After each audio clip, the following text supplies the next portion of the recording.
In the laws of nature, there is nothing impossible except that the state of your mind makes it so.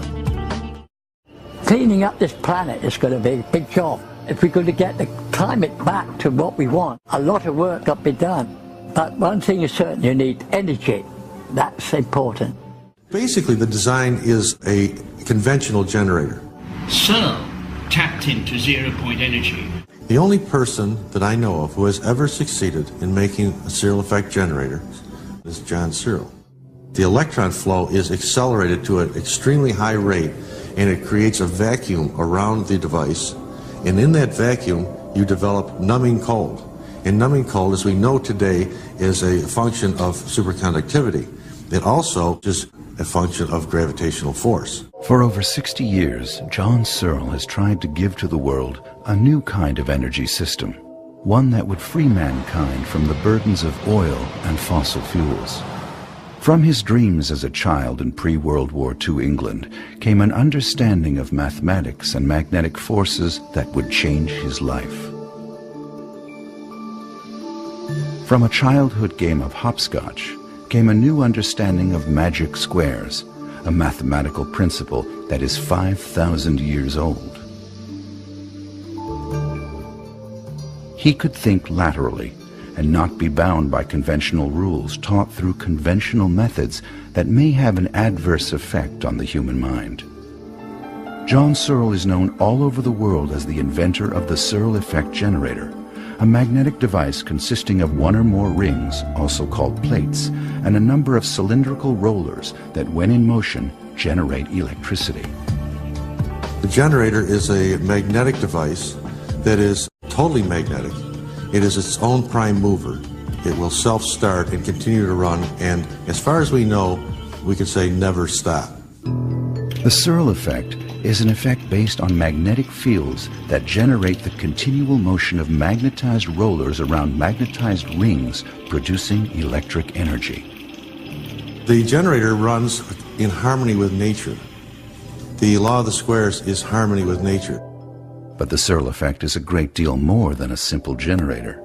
In our polluted and energy-starved world, it is the hope of all mankind that we find the solutions that lead us to both prosperity and harmony with nature. Is it possible to maintain mankind's industrial output and at the same time reduce the pollutants that are slowly killing planet Earth? Is there a way to increase the productivity of the human species as we rid ourselves of the poisons and recover the waters of this world? If we're going to get the climate back to what we want, a lot of work got to be done. One thing is certain, you need energy. That's important, and it must be cheap as possible. Preferable, no pollution. No noise, no heat, no vibration, no pollution. The Searl effect generator. The perfect machine? As you build this, when you find out that it runs without friction, it runs without a governor, it will accept any load and meet it. It will dive down in temperature at one point if you build it correctly and actually levitate and actually lift off the Earth, developing its own gravitational field. When you see all these things and you realize that this is a perfect machine. It is an entity. It's the closest thing to a living thing that man can make. Does John Searl have the answer? Is John Searl's invention the point of impact between the question, what if there is a machine that could save mankind, and the answer, the Searl effect generator? People say, well, you can't do this. You're going to upset the entire world economy. The whole economy is based on oil, and it works, they're saying. Well, it works very well for the people who are running the economy, but not necessarily for everyone else. I still maintain that it will not ruin the economy. It will be a very strong paradigm shift, much the same as the shift from horse and buggy to automobile. Surely this point of impact would produce energy of its own, human energy, emotional energy, joy, relief, hope, wonder, or perhaps the darker side of human emotions, greed, hate, and jealousy. All these years I've learnt one thing, you can't trust anyone with this technology. They want to steal it. And any worker see this and find out how it works could sell it to another company for millions. Because this, too, is the Searl effect.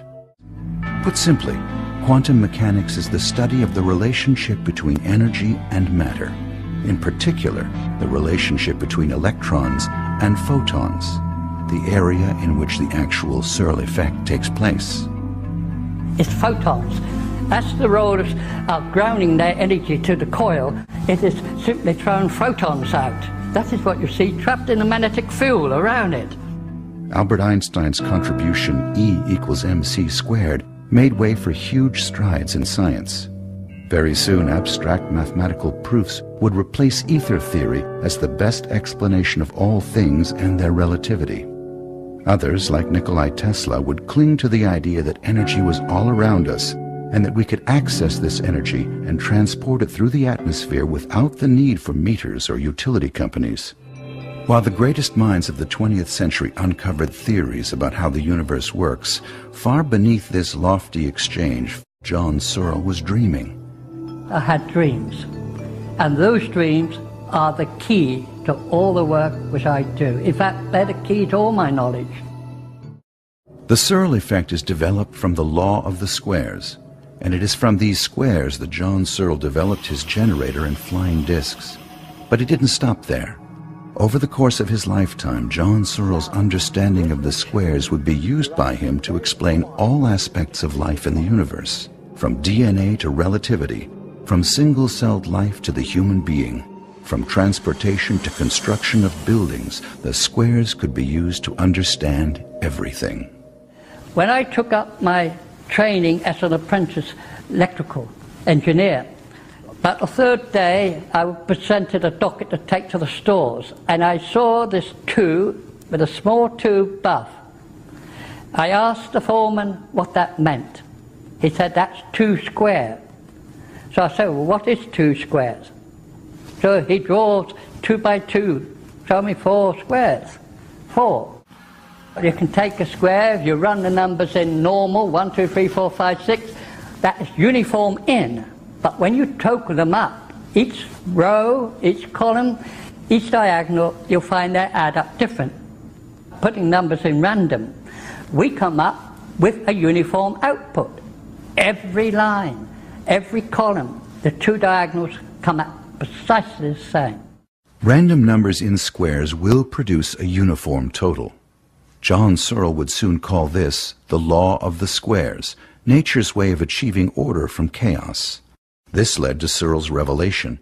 From those numbers, John Searl had the exact amount of each ingredient in the rollers and rings of his generator. Now, every 1 square represents a quantity of a material, and that's very important. This is precisely how I developed the SEG. So I copy nature in every way. I work at trying to think how nature's doing it, and then produce this object. World War II had ended, brought about by the most devastating weapons ever conceived. The product of those lofty minds who 20 years earlier wondered what would happen if you hit a single atom hard enough. What kind of energy was stored in this tiny place? The answer, they thought, is the source of all energy in the universe. The practical answer was bang. In fact, the biggest bang mankind could ever devise. Einstein opened the door a bit further. Like most people, they come up with a wonderful formula. Einstein did. And then he stops at that and says, there's no way you can get this massive energy out of an atom. The cost would be too high, it's not worth it. Then you see you get another person comes along and thinks about this, oh no, just pump it with a proton or a neutron. Some of the vocabulary, words like volts, ohms, amps, and watts. By 1946, John Searl had a different idea. How could this energy be tapped without smashing the atom into bits? His idea was a completely new generator design. We didn't call them Searl-effect generators then, but we were just trying to produce a generator to run the house lights on. because I felt that the big generators at the power stations were a waste of money, would present to us vast pollution problems in the future. So the whole idea was to get something to produce electricity. Basically, the design is a conventional generator as far as how it looks. You've got a magnet passing by a coil, and all generators of electricity are based on magnetics and coils. You can pass a coil by a magnet or a magnet by a coil, but that gives you your deflection in the electron flow and the force in one direction. I already knew most of the fundamentals. What I was doing here was trying to get rid of the petrol engine or other devices to turn the generator. That was the objective. The two key issues are electrons and magnetic fields. John Searl understood the basic principles for generating electricity. He knew electricity was made up of electrons traveling down the wires into our homes. To generate, you've got to have electrons for motion, great motion. That's why you go to the rare earth. The primary component is a rare earth. Although it can be any of the rare earths, the component that we use is neodymium. That's element number 60 on the periodic chart. And that unit puts out an excess of electrons for some reason, and it will also replenish them very easily. Rare earth is the greatest weight of the whole materials that you're using. That has got to hold the mass of electrons. John Searl's idea was to find a way to ease those spare electrons out of the structure and use them. Instead of smashing the atom into bits, why not tap this vast electron reservoir by using magnetic fields, same as any generator of that time? So I say to myself, if you can release all the energy with a simple particle, surely we could ease it out gently by tunneling it in and giving it something to run up. So if we put a straight line, magnetic line, through, and the electron spins around, all this energy is spinning around and come out, we'll get a constant flow. Tunneling into the atom using a specific magnetic field will cause the electrons to move in one direction, and they can be collected and used. With production of electricity, you have two choices. You either rotate the magnetic field, or you rotate the conductors. In our case, we rotate the magnetic flux. So as the roller rotates, it's also rotating around the base plate. To make his generator work, John Searl had to overcome many problems. Most of these occurred with the shape and design of his magnets and in the behavior of their magnetic fields. How can you make a round magnet orbit another round magnet without stopping or flying off? He studied the behavior of a bar magnet and a round magnet. There's something wrong with this. It's got a turning action on it. It tormented me. That must be able to go straight. I placed it on and it kept straight. And not only did it keep straight, it freely moved up and down. What happens if you make a ring? He knew magnetic fields could be impressed or printed on certain materials using a magnetizer, a device common to shops and factories that use magnets. The question that baffles scientists is why, when 3 was on, they just run round and round. The picture here was there was 2 states involved here, and of course there is. The 2 states referred to the 2 magnetic fields printed at right angles to each other. Both the roller and the plate had independent magnetic fields, one vertical and the other radial from the center to the rim. Clearly, the magnetic field was completely different to the magnetic fields we knew of. For some reason, why it was different, at the time I had no idea. The intersection of these 2 fields produces a wave that carries the roller around the ring, although this wave was unknown at the time the phenomenon was present. So we got fields at right angles. That's why the whole thing moves. If you haven't got 2 fields, it won't move. Now the 2 key issues for the production of electricity were present in a totally new generator design. The electrons were available in the rare earth material. The magnetic fields induced the roller to run on the plate. We didn't even know what the field looked like till a few years ago in Germany when we remade a segment.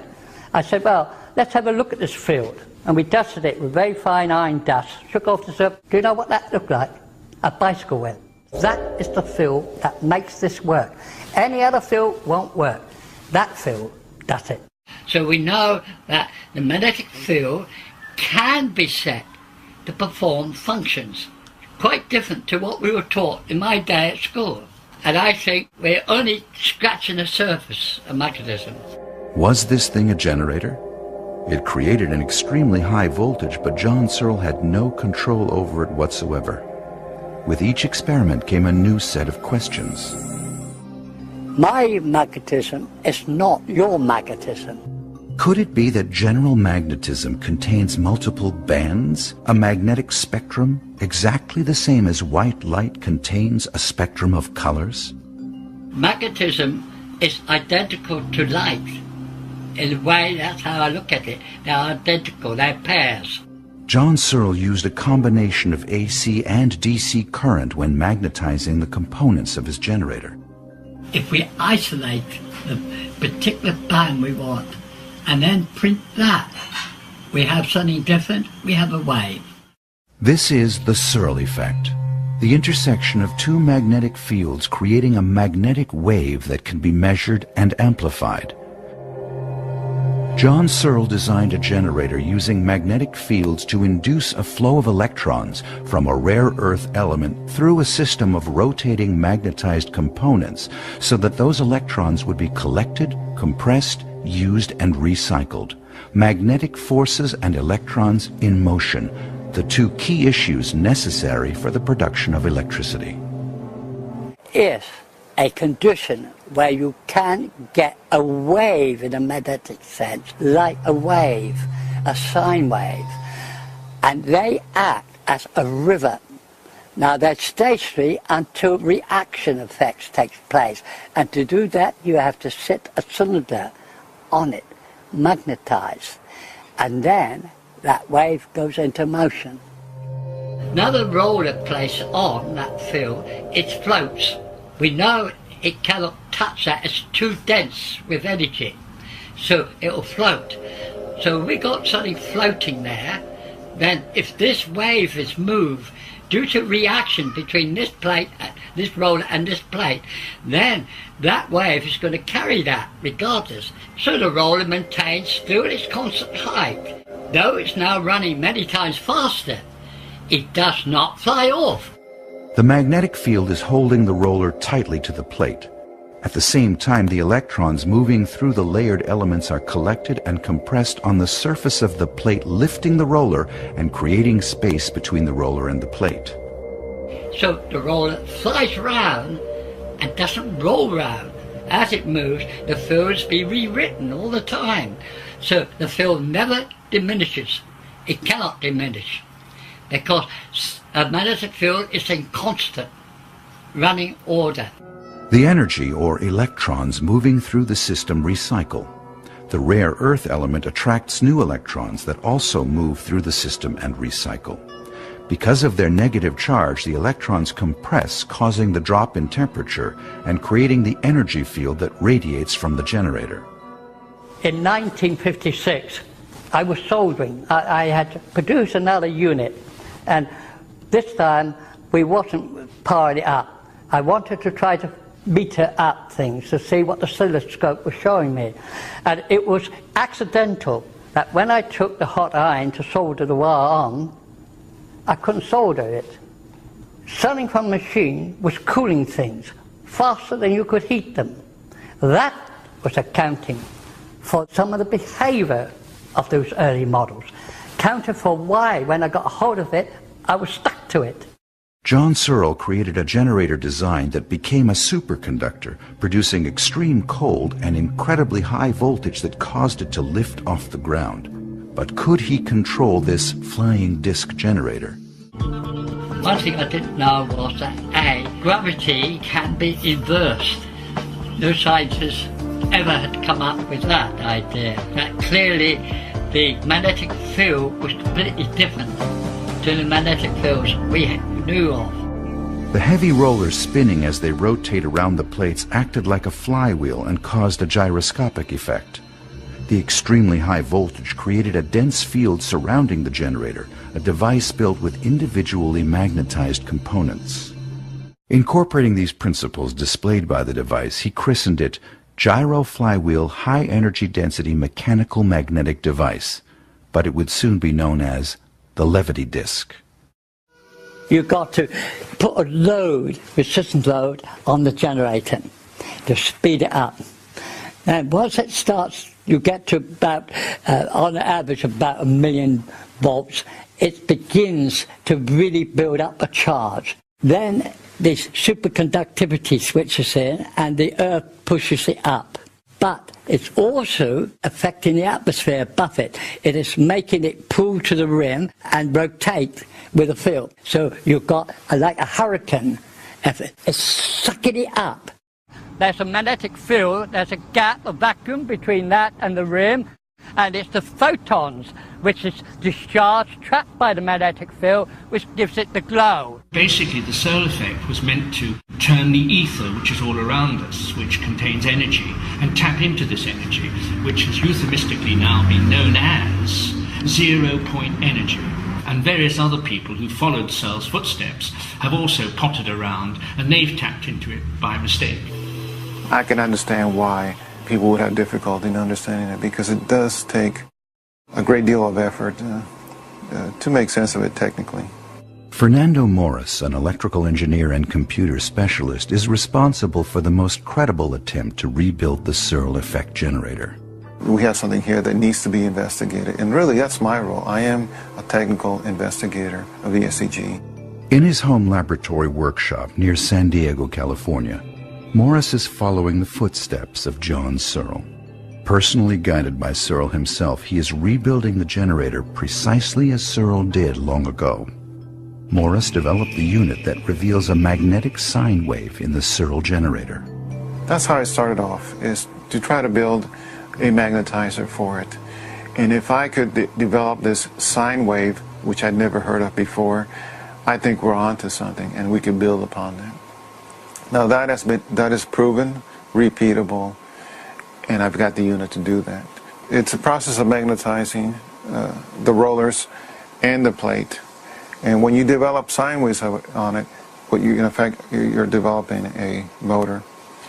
And that's essential if it's going to be a viable device. That's exactly what I've been saying since 1946. There is a waveform in the magnetic domain on that metal. And the scientists say impossible. After years of studying Searl's books, trying to decipher their meaning, and endless question and answer sessions with the man himself, what does he know that assures him Searl is right?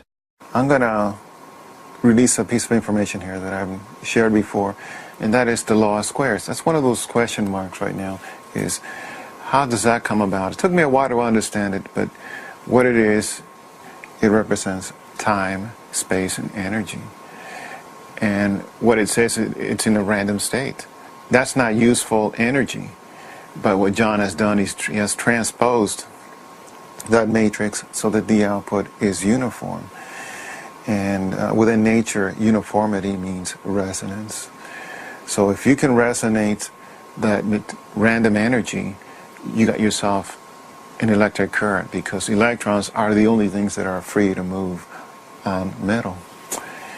So what we got here is a converter of random energy into electrical current. And that's the brilliance behind the machine here, is not only was John able to decipher his matrix, but he was able to make it into a workable device. And that's the SEG. Morris's mock-up of the SEG needs an outside power source, just like Searl's original back in 1946. This unit does not contain the rare earth material and will not display the Searl effect. It was built to demonstrate Searl's contention that spinning magnets give off an electric charge as measured by the flashing LEDs. What will be the reaction if and when the Searl generator functions as the inventor assures it will? I think the public will demand to know, why has this technology been ignored? Why have the experts failed to recognize it? John has a solution that is really the ultimate solution, because we're using energy that's already available in nature, and it's benign. I think we have a wonderful opportunity here. It's a shame it hasn't been taken advantage of. I mean, John has been struggling to get this technology out for years. John A. Thomas Jr. wrote a book about Searl, then formed a corporation with him in 1996, DISC, Direct International Science Consortium, for the purpose of rebuilding the Searl generator. Thomas's study of the Searl effect has convinced him beyond any doubt that Searl is telling the truth. And the United States has not heard of Professor Searl. They don't know who in the hell he is. The people of this world have been offered this technology in a refined form, usable, since the early 50s. And it was their right to have it, and it's been taken away from them by the media and by the power companies and by the people who are running this economic society. And we have been told that we cannot have this and it can't exist. Yet we could be living in a new world today that we should have had 25 years ago. John Searl has since reformed the Searl International Space Research Consortium, or SISRC, an offshoot of his earlier organization. The Searl effect generator represents a fork in the road of scientific development that was abandoned nearly a century ago when ether theory became a relic of the past. The trouble is, we're confronted by a brick wall called the expert scientific world. If they haven't done it or cannot do it, it's impossible to do. All these years, 1964, we were at a peak, we were demonstrating, and still the scientists say it's impossible to do. Really? Well, we're going to show you. They're wrong.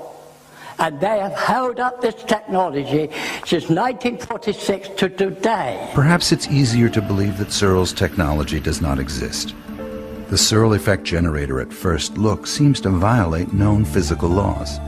Energy must come from somewhere. John says he found it in the rare earth material. Could it be that simple? Searl speaks his own language, a combination of known physics and terms he created to describe his invention. Numbers in squares told Searl that nature has a way of creating order out of chaos. Does the Searl effect generator convert random energy into usable electricity? When his generator is overloaded, it affects gravity and flies. John says he gave it a body and let it fly. What is the truth? German philosopher Arthur Schopenhauer was once quoted as saying, "All truth passes through 3 stages. First, it is ridiculed. Second, it is violently opposed. Third, it is accepted as being self-evident." Could it be that John Searl's technology is passing through Schopenhauer's 3 phases of truth? The movement toward alternative energy sources is worldwide and essential. The promise of a working Searl effect generator represents a paradigm shift and a renewed hope for all life on Earth.